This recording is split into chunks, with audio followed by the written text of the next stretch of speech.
Kai jama'a. Baba, wai bara kake sha? Ka ce bara kake sha? Yaro fura nake sha. Wallahi kuma baba da gani furan nan da gero aka yi ta ko? Da harawa aka yi ta. Harawa kuma?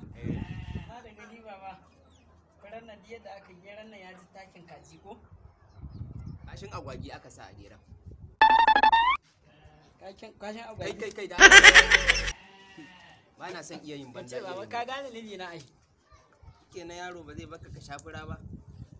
Kai alkur'an furan nan akwai daɗi. Kai ka sani. kuma baba da zaka na zan ba da shawara ka ɗauka. Gaba ɗaya gonakinka a gero. Gaba ɗaya gonakin. Duka. Gaba kuma sai ai wake. Ai wake. Wake kuma? Dan nan gaba kuma sai a shuka luda hindima. Dan gefe haka sai ai ƙwarya. Ai me kuma da wake? Wake ai ba shine saniyar take cin harawar ake samar da nono mai inganci ba, aka sha ka dinga santi.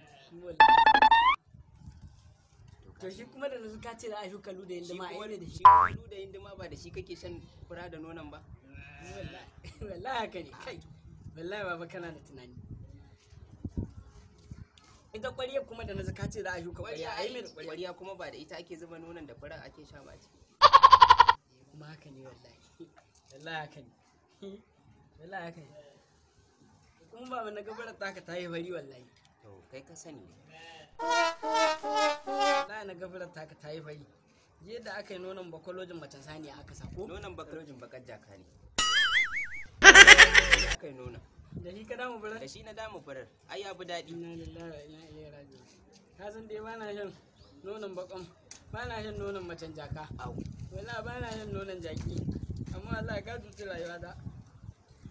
An gama da ni wallahi bisa da lura zan karasa furan nan. Ni dai tsakani na da kai ta Allah.